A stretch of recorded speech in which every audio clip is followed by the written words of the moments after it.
Welcome to the First Alert Desk on Atlanta News First Plus. I am Maria Moreau, joined by the one and only Atlanta News First morning anchor reporter Brooks Baptiste.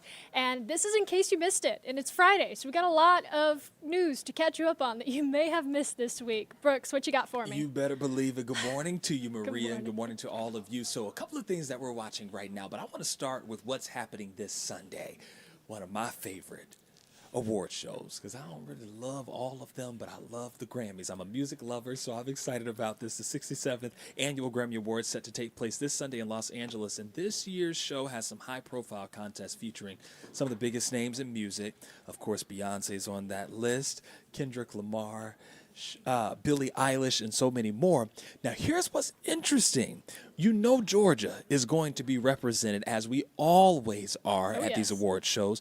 So let me fill you in. Andre 3000, one of our very own, you know, the half of Outkast when it used to be Outkast. New Blue Sun, that album is nominated for Album of the Year. Now, he is going up against people like Beyonce, going up against even Taylor Swift. So we'll have to see if he comes out on top there. Usher's Coming Home is nominated for Best R&B Album. And then you've got Childish Gambino's Band of Stone and The New World that is nominated for Best Progressive R&B Album. You can watch the Grammy Awards this Sunday at 8 o'clock on Atlanta News First. Now, Maria, I do want to bring this up because this is really the big talker right now. Will Beyonce, who has the most Grammy Award wins of anybody, she's got the most Grammys, but will she win Album of the Year? That is an award she I knew has you were going to never, bring that up. that's an award she's never been able to win. Yep, maybe this is the year, 2025. The internet's been calling for it for years. I know Beyonce fans will tune in hopes to manifest that moment, a well-deserved recognition that any artist could be, could get and receive. And as we've seen, many artists with big names taking that award home. So. Yeah. I mean, it's definitely long overdue. Yes. Was this really the album to be Album of the Year? I don't know about that. I'll let you guys decide. I'll be a journalist and just stay out of it, okay?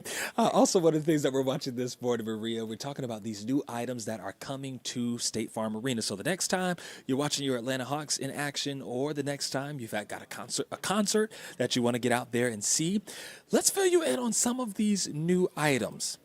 Those new items include hot chicken tenders that you see right there. Those look quite tasty. There's also a cheesesteak melt on the menu. There's a smash burger, a Mediterranean dish, but then the most Atlanta of them all, a lemon pepper foot-long hot dog.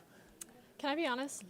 Please tell me you're not going to say that you want to try that. No, I was never a lemon pepper fan until I moved here. I didn't need you to be that honest. And but now they're my favorite. Well, keep being honest. I love that. All right, good. You know, that's a thing that all Atlantans learn to appreciate and love. My wife was the same way. She was not this huge fan of lemon pepper when we first moved here. But I'm like, you are missing out because I'm from the South. She's from the Northeast. We're going to fix that. But now, I can't. Anytime we go anywhere, I'm like, what kind of flavors you want? Let's go with the lemon pepper. I told you. Nothing like it. To make it out to State Farm Arena. You're right about Baptiste, that. Thank you so much. Hey, I want to get you caught up on another story that really was a special moment for fans yesterday involving, can you guess? Atlanta United's Miguel Almiron back in Atlanta to a contract through 2027 with a possible option for 2028. So we might get him longer than this initial deal says. The 30-year-old arriving in Hartsfield-Jackson Atlanta International Airport last night, surrounded by over 150 fans welcoming him back. The midfielder helped the club win the 2018 MLS Cup, but he also was a two-time finalist for the Landon Donovan MVP Award, two-time All-Star, and the 2017 MLS Newcomer of the Year. The club will reintroduce him today at 3 o'clock at Mercedes-Benz Stadium, and we will carry that for you on Atlanta News Force Plus and bring you the latest coverage both on air and online. All right, and the next time you step outside, I want you to keep a close eye out for MARTA. They are getting a new look to some of their trains. The transit agency just unveiled new railcars set to open for riders later this year. Atlanta News First reporter Patrick Quinn takes a look from the Lindbergh MARTA station. One of the biggest concerns I hear from Atlantans when talking about public transportation is they want to see more of their tax dollars put to work. And MARTA says that's about to happen. They're pumping in $1 billion into all 38 rail stations for upgrades. And then later this year, new rail cars are coming online.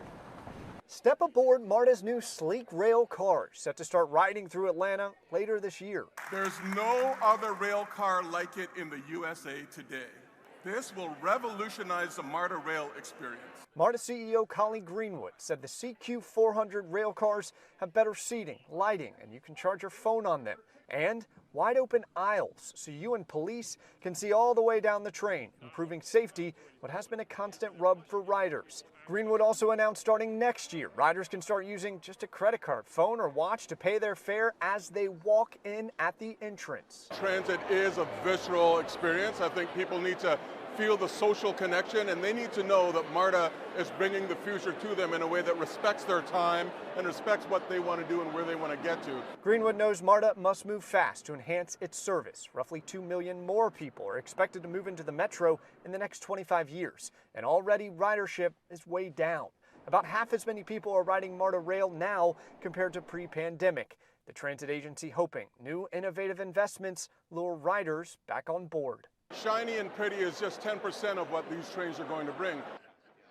And two other noteworthy updates from CEO Greenwood. The first is the bus rapid transit line in Summerhill. It was supposed to start welcoming riders later this year. It is delayed. They're hoping to now start ridership in early of next year. And the 5 Points MARTA station, the hub for MARTA, a major renovation, still does not have a construction start date. From the Lindbergh station, Patrick Quinn, Atlanta News First. And in case you missed it, the big story that dominated this week was immigration, with a nationwide effort from ICE and local law enforcement, or federal law enforcement, I should say, to address targeted operations aimed at deporting undocumented immigrants, coming from President Donald Trump's push to secure the border. We want to take you through this week in news as immigration was seen and felt across the country and more closely here in Metro Atlanta. President Trump's sweeping immigration executive order sparking support and controversy around the country. In its first week, ICE and partnering agencies detaining over 5,500 immigrants they say are undocumented. For the first time in history, we're loading dangerous and illegal aliens into military aircraft and flying them back to the places from which they came. Raids and deportations rippling communities, including here in Metro Atlanta, home to nearly 20,000 residents identifying as Hispanic or Latino. I mean, it's been extremely tough, especially for my clients. I am getting calls back to back of people that are terrified, people that have had as clients and they have minor infractions, speeding, no license, even, shoplifting. And they're telling me, I'm not going to court. I'm terrified. Photos like these showing Atlanta DEA agents taking people into custody in Cartersville. Similar arrests happening in places like Smyrna, Chamblee, and Brookhaven. President Trump's order seeking to bolster border security, crack down on sanctuary cities, and expedite deportation of undocumented immigrants. Supporters saying the president is making good on his campaign promise. President Trump's doing what he was elected to do, and that's a crackdown on criminal, illegal aliens here. Critics say the order has created an atmosphere of fear, with many undocumented residents choosing to stay out of sight to avoid potential raids. I've had people ask me, do I need to carry my papers with me? Is it safe for my children to go to school? They're very, very worried. On Wednesday, President Trump signed into law the Laken-Riley Act, named after a Georgia nursing student killed by an undocumented immigrant from Venezuela. America will never, ever forget Laken Hope Riley. The act gives states the right to sue the federal government if any future administration isn't enforcing immigration laws.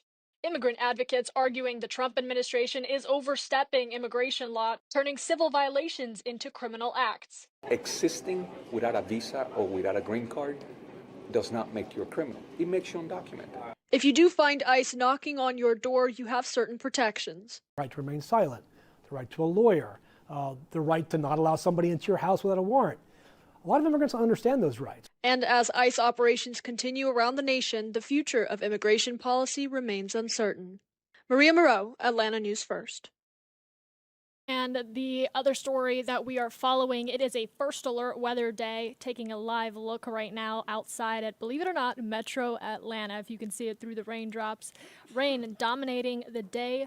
First alert weather is up next with first alert meteorologist Rodney Harris.